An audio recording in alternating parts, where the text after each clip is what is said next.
Hello students. तो आज की वीडियो में हम लोग देखने वाले हैं एडिशन ऑफ एच या हम लोग कह सकते हैं MKV रूल के बारे में।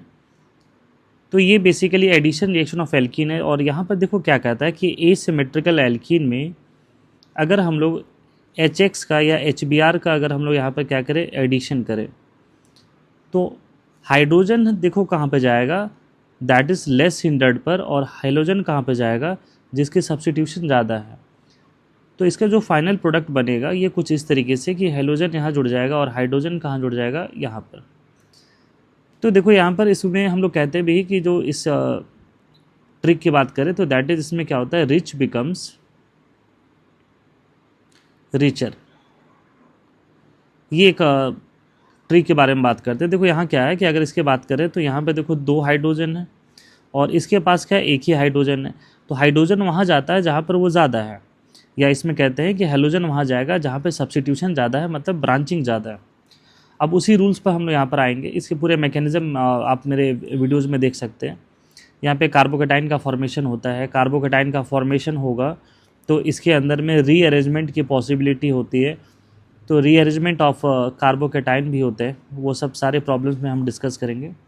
तो देखो पहला जो ये क्वेश्चन है, अब ये एसिमेट्रिकल है तो यहाँ पर हाइड्रोजन कहाँ पर जाएगा, तो दैट इज़ जो मोस्ट स्टेबल कार्बोकेटाइन होगा। जैसे 7 नंबर के लिए बात करते हैं तो OMe जो होता है वो क्या होता है कि +M ग्रुप है और ये यहाँ पर क्या करता है, इसको स्टेबलाइज करता है अगर ये कार्बोकेटाइन का फॉर्मेशन होता है। तो इस केस में अगर हम लोग देखें यहाँ पर तो स्ट्रक्चर कुछ इस तरीके से बनेगा कि CH और इधर एक बेंजीन रिंग इधर की तरफ बनाते हैं और यहाँ पर क्या है OMe दैट इज़ CH3। तो अगर यहाँ पे कार्बोकेटाइन बनता है तो ये क्या होगा, स्टेबल होगा क्योंकि +M है। तो अगर ये स्टेबल है तो यहाँ पर कौन जुड़ जाएगा, ब्रोमीन जुड़ जाएगा और हाइड्रोजन कहाँ जुड़ जाएगा, नेक्स्ट वाले में।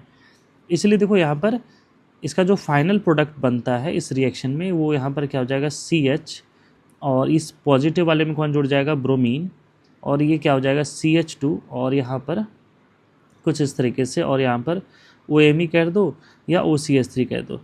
तो ये क्या होगा, इसका मेजर प्रोडक्ट होगा। तो इसके यहाँ पर कार्बोकेटाइन की स्टेबिलिटी की वजह से ये वाला बन रहा है that is +M। Next question पर आते हैं, क्वेश्चन नंबर 8 में। तो यहाँ पर भी देखो कि अगर बात करें तो यहाँ एक भी हाइड्रोजन है, यहाँ क्या है, एक हाइड्रोजन है। तो हाइड्रोजन कहाँ जाएगा, यहाँ पर, क्योंकि एक है that is rich becomes richer वाली चीज़ें हम लोग यहाँ पर लगा रहे हैं। और ब्रोमीन कहाँ जुड़ने वाला है, यहाँ पर जुड़ने वाला है। तो फाइनली अगर हम लोग देखें यहाँ पर कि इस रिएक्शन में CH3 CH3 CH3, तो ब्रोमीन कहाँ जुड़ जाएगा, ये इस कार्बन के ऊपर में, और हाइड्रोजन जो है ये यहाँ पर चला जाएगा।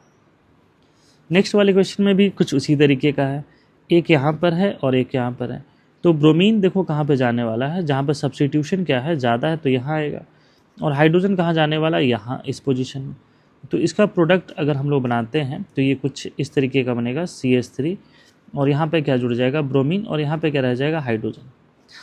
ये 10th वाला क्वेश्चन बहुत बढ़िया क्वेश्चन है। इस क्वेश्चन में देखो क्या होता है, हम लोग एक स्लोगन का यूज़ करते हैं कि दैट इज़ एल्कीन्स जो होते हैं ना, एल्कीन्स आर बेटर न्यूक्लियोफाइल। ये अगर आप चीज़ें समझ जा रहे हैं तो एल्कीन्स से बहुत सारे रिएक्शन आप आराम से कर सकते हैं, that is alkenes are better nucleophile.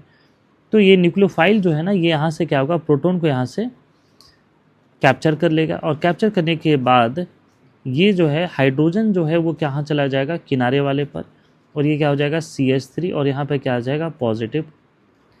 अब देखो क्या है कि यहाँ पर मिथाइल शिफ्टिंग हो सकती है, इसलिए हमने कहा था कि कार्बोकेटाइन अगर होगा तो कार्बोकेटाइन का यहाँ पर अरेंजमेंट हो सकता है। तो अगर हम यहाँ पे 1,2 मिथाइल शिफ्ट की बात करते हैं, मिथाइल शिफ्ट, तो मिथाइल शिफ्ट में देखो क्या होगा कि ये जो कोई एक मिथाइल है ये यहाँ से उठ करके इधर की तरफ आ जाएगा, सो दैट कि अगला जो कार्बोकेटाइन हमारे पास बनने वाला है वो यहाँ पर बनेगा, और ये आपका एज इट इज़ CH3 है। तो देखो पहले इसके पास में यहाँ पर क्या थे, 3 अल्फ़ा थे, अब क्या हो जाएंगे 3 3 6, और यहाँ पर क्या हो जाएगा 1 7, तो इसके पास क्या होगा 7 अल्फ़ा। तो इस केस में जो Br- है, Br- अब कहाँ अटैक करने वाला है, ये इस कार्बन पर अटैक करने वाला। तो इस केस में जो फाइनल प्रोडक्ट हम लोगों को मिलने वाला है वो कुछ इस तरीके का मिलने वाला है, ये CH3 ये इधर, और ब्रोमीन जो है वो यहाँ पे जुड़ जाएगा। तो ये बहुत अच्छा सा प्यारा सा क्वेश्चन है जहाँ पर कार्बोकेटाइन के रीअरेंजमेंट भी होता है। तो गाइज इसी तरीके से CH2 है, तो यहाँ कहाँ हाइड्रोजन कहाँ चला जाएगा, इधर की तरफ, और Br कहाँ आ जाएगा, इसके तरफ में। दैट इज़ ये मार्कोनिकॉफ रूल की तरफ हम लोग बढ़ते हैं। तो PH CH और यहाँ पे क्या हो जाएगा, CH2 है, तो यहाँ पे देखो क्या जुड़ने वाला है, Br जुड़ जाएगा और यहाँ पे क्या जुड़ जाएगा, हाइड्रोजन। ये मॉलिक्यूल सिमेट्रिकल है, तो सिमेट्रिकल में ऐसा कोई चीज़ हम लोग नहीं यहाँ पर कह सकते हैं। यहाँ पर कहीं भी आप ऐड कर दें उससे कोई प्रॉब्लम नहीं है। तो यहाँ पर कहने का मतलब है कि मान लो यहाँ H ऐड कर दे, यहाँ क्या करें, Br ऐड कर दें। नेक्स्ट क्वेश्चन जो है ये बहुत अच्छा सा प्यारा सा क्वेश्चन है, ये कार्बोकेटाइन की स्टेबिलिटी वाली चीज़ें। तो एल्कीन सर देखो बेटर न्यूक्लियोफाइल होते हैं, तो हाइड्रोजन यहाँ पर अगर जाता है तो ये कार्बोकेटाइन जो है वो क्या होगा, यहाँ पर बनेगा, और यहाँ पर क्या है, OMe है। ये हाईली स्टेबल कार्बोकेटाइन होते हैं बिकॉज ऑक्सीजन जो है यहाँ पर ये क्या करेगा, उसको बैक बॉन्डिंग से स्टेबलाइज करेगा। और नेक्स्ट स्टेप में यहाँ पर क्या होगा कि Br माइनस जो है वो इस कार्बोकेटाइन पर अटैक करके और यहाँ पर कुछ इस तरीके से बन जाएगा। तो ये क्या हो जाएगा, OMe, यहाँ पर CH3 और यहाँ पे क्या जुड़ जाएगा, Br।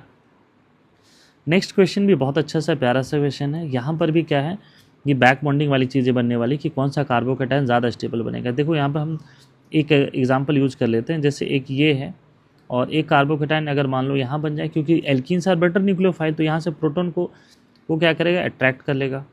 उसकी दूसरा अगर हम बनाएं तो यहाँ पर एक बनेगा जिसमें कार्बोकेटाइन यहाँ बनेगा। कंपेरेटिवली अगर हम बात करें तो ये क्या होगा, मेजर होगा, क्योंकि यहाँ पर ऑक्सीजन इसके पास लोन पेयर है तो बैक बॉन्डिंग स्टेबलाइज होगा। और इंटरमीडिएट अगर स्टेबल है तो प्रोडक्ट भी क्या होगा, वही मेजर बनने वाला है। तो Br माइनस जो है वो अब कहाँ अटैक करेगा, इस केस में यहाँ अटैक करेगा। तो जो फाइनल हमें मेजर प्रोडक्ट मिलने वाला है वो ब्रोमीन ठीक इसके बगल में यहाँ पे जुड़ेगा तब होगा। नेक्स्ट यहाँ पर भी देखा जाए तो यहाँ पर भी वो कार्बोकेटाइन की स्टेबिलिटी वाली बातें हैं। तो इस बेंजीन रिंग में तो कोई चेंज नहीं होगा, लेकिन ये वाला जो ग्रुप है यहाँ पे दो पॉसिबिलिटी कि ब्रोमीन यहाँ आ जाए और यहाँ कहाँ पे आने वाला है, यहाँ पर, क्योंकि अगर एल्कीन इधर की तरफ एज ए न्यूक्लियोफाइल जाता है तो कार्बोकेटाइन यहाँ बनता है तो वो रेजोनेंस स्टेबलाइज होगी। नेक्स्ट देखो ये भी बहुत अच्छा सा मार्कोनिकॉफ का है।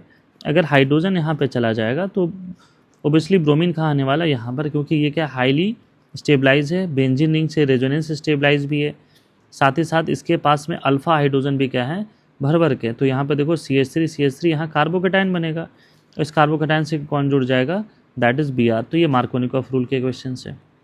नेक्स्ट वाला भी बैक बॉन्डिंग के क्वेश्चन है। तो अगर यहाँ पर कार्बोकेटाइन बनता है तो ये क्या होगा, स्टेबल होगा, क्योंकि ऑक्सीजन के पास क्या है, लोन पेयर है।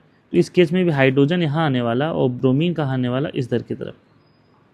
तो इसका अगर हम कंपाउंड बनाए तो यहाँ पर OCH CH2 Br इधर की तरफ लग जाएगा और यहाँ पर क्या जुड़ जाएगा, H। नेक्स्ट देखो ये HBr वाले क्वेश्चन से। अब यहाँ पर ये क्या है, इसमें भी आपको देखना होगा कि कौन सा ज़्यादा स्टेबलाइज है और कौन सा कार्बोकेटाइन किधर की तरफ बनता है। तो इस केस में भी आप एंटी मार्कोनिकॉफ रूल लगाएंगे तो हाइड्रोजन कहाँ जाएगा, इधर की तरफ। तो बेसिकली ये क्या बनने वाला है, CH3 CH CH2 और यहाँ पे क्या है, Br, और यहाँ क्या लग जाएगा, Br। एंटी मार्कोनिकॉफ रूल लगाएंगे। नेक्स्ट अब यहाँ पे देखो CF3 है, तो ये क्या होता है, स्ट्रॉन्ग माइनस आई ग्रुप है। तो स्ट्रॉन्ग अगर माइनस आई ग्रुप है तो यहाँ पर क्या होगा कि हाइड्रोजन कार्बोकेटाइन जो है वो कॉर्नर पे बनने वाला है, क्योंकि ये क्या है, हाईली अनस्टेबल है यहाँ पर। तो इस केस में क्या हो जाएगा, CH2 CH और CF3। तो हाइड्रोजन यहाँ जुड़ जाएगा, कार्बोकेटाइन यहाँ बनेगा। ये थोड़ा सा देखना कि HBr में कार्बोकेटाइन की स्टेबिलिटी इधर की तरफ बनता है, तो सो दैट कि Br अब किधर अटैक करेगा, कॉर्नर पर।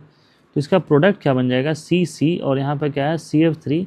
तो ब्रोमीन यहाँ लगेगा, मतलब ये कहने का मतलब है ये एंटी मार्कोनिकॉफ की तरफ जाएगा, जो कि पेरोक्साइड नहीं है, but due to stability of carbocation ये स्ट्रक्चर कुछ इस तरीके से बनेगा। तो गाइज़ वीडियोज़ को लाइक और शेयर करें अपने फ्रेंड्स में।